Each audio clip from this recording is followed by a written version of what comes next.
आज आपण बनवणार आहे तिळा गुळाची पोळी. तर त्यासाठी घेतलेला आहे गावठी गूळ आहे जो खड्याचा राहते तो, आणि गावठी तीळ आहे, पांढरे शुभ्र नाही, जसे थोडेसे काळपट असे आहे. साजूक तूप आहे, शेंगदाणे आहेत थोडे, खोबरा किस आहे आणि कणिक गव्हाचं पीठ घेतलं आहे. चला तर मग आता आपण तीळ भाजून घेऊया. कढई गरम होऊ द्यायची, नंतर तीळ भाजायचे आणि मंद आचेवर भाजायचे, त्यामुळे करपत नाही. आपले तीळ भाजून झालेले आहे, ते एका प्लेटमध्ये काढून घेऊया. आणि थोडे शेंगदाणे पण, आपण अर्धी वाटी शेंगदाणे घेतले होते, थोडे कमीच, तर ते भाजून घेतले. आणि खोबरा किस पण, तो मंद आचेवरच भाजून घ्यायचा. कलर चेंज झाल्यानंतर तो पण तिळासोबत बारीक करायचा, तर तिळामध्येच काढून घेतलेला आहे. आणि शेंगदाणे असं प्लेटमध्ये घेऊन वाटीनं असं केल्यानंतर साल निघून जातात, आणि ते पण मिक्सरमध्ये आता बारीक करून त्यामध्ये 3-4 विलायची टाकलेली आहे. तिळाचा कूट, तीळ आहे आणि खोबरा केस आहे, त्याचा कूट करून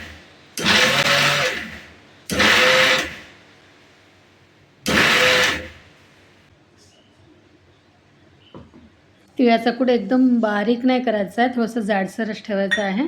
आणि ते गूळ किसून घेतला आहे, आणि त्यामध्येच तिळाचा कूट, शेंगदाण्याचा कूट, खोबरा किस टाकून थोडंसं तेल टाकायचं 2 चम्मच, आणि त्याचा गोळा, असा गोळा बनवायचा. आणि एकीकडे आता कणिक मळायला ठेवायची. कणकीमध्ये मीठ टाकलं आहे आणि कच्चं तेल टाकलं आहे. आपल्याला मऊ लुसलुशीत पोळी पाहिजे आहे, तर कच्चं तेल पूर्ण पिठाला थोडं चोळून घेतलं आहे. आणि आता पाणी टाकून कणिक छान मळवून घेतली आहे. आणि त्यामध्ये आता गुळामध्ये जायफळ टाकायचं राहिलं होतं, तर ते जायफळ किसून घेतलेलं आहे. आणि आता थोडंसं पाण्याचा हात लावून गूळ आपला थोडा नरम करून घ्यायचा आहे. आपल्याला पोळी बनवू शकतो त्याप्रमाणे आपला नरम करून झालेला आहे. 20 मिनिट झालं आहे कणिक भिजवल्याला, तर त्यामध्ये आता 2 चम्मच तेल टाकून कणिक छान मळवून घेतलेली आहे. कणिक छान मळून झालेली आहे, आणि कणिक आहे त्याप्रमाणेच गूळ पण नरम करून घेतलेला आहे. आणि आता एक गुळाचा गोळा घेतला आणि कणकीचे 2 गोळे घेतले आहे. आपण पुरणपोळी करतो त्याप्रमाणे कणकीची अशी पारी बनवून घ्यायची, दोन्ही गोळ्याची. आणि गूळ असा, गुळाचा पण गोळा थोडासा असं प्रेस करून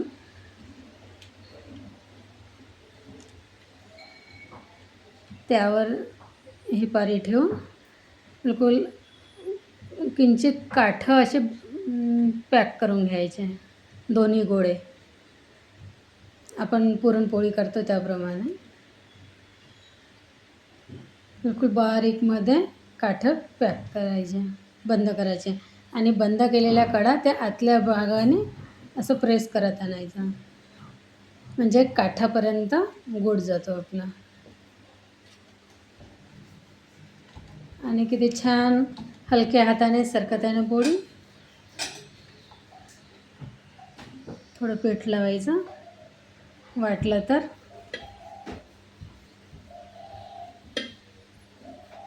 किती छान पोळी लाटून झालेली आहे आपली, पूर्ण काठापर्यंत गूळ गेलेला आहे. आता पोळी तव्यावर टाकली आहे. तवा मंद आचेवरच ठेवायचा आणि वरून थोडं तूप टाकायचं.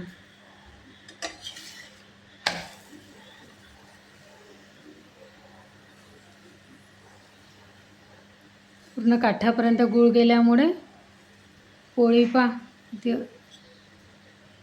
छान फुलत आहे आणि अलगद असं फुलत आहे मस्त.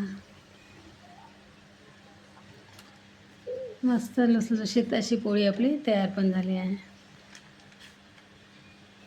गुळ पण बाहेर नाही निघला. पूर्ण काठापर्यंत गुळ गेलेला आहे.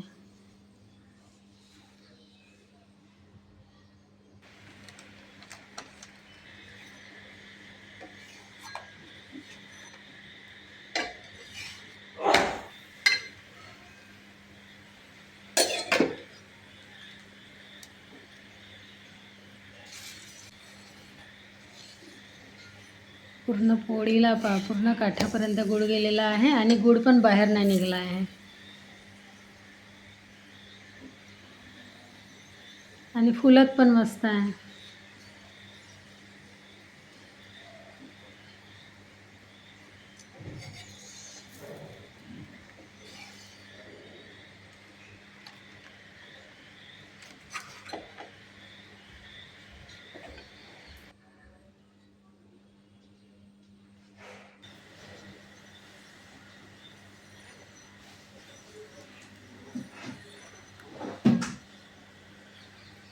थोडं काठ्याने प्रेस करायचं म्हणजे ते फुलते. थोडं थोडं काठ्याने प्रेस करायचं.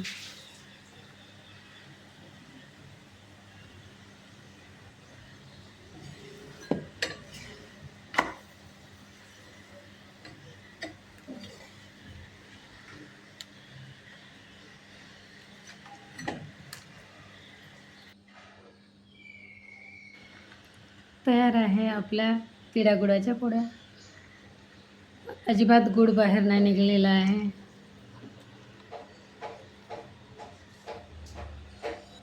त्यावर पुन्हा टाकूया तूप.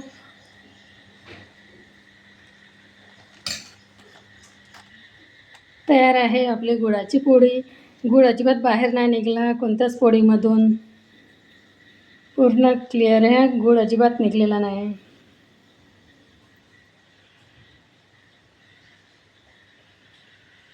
तयार गुळाची पोळी. आणि गुळाची पोळी आणि पुरणपोळी तूप नसेल तर मजाच नाही खाण्यामध्ये. तयार आहे तिळागुळाची पोळी. मस्त खा, स्वस्त राहा, मुलांची काळजी घ्या आणि आईवडिलांची पण. आणि हा व्हिडिओ आवडल्यास लाईक करा, शेअर करा आणि सबस्क्राईब करायला विसरू नका.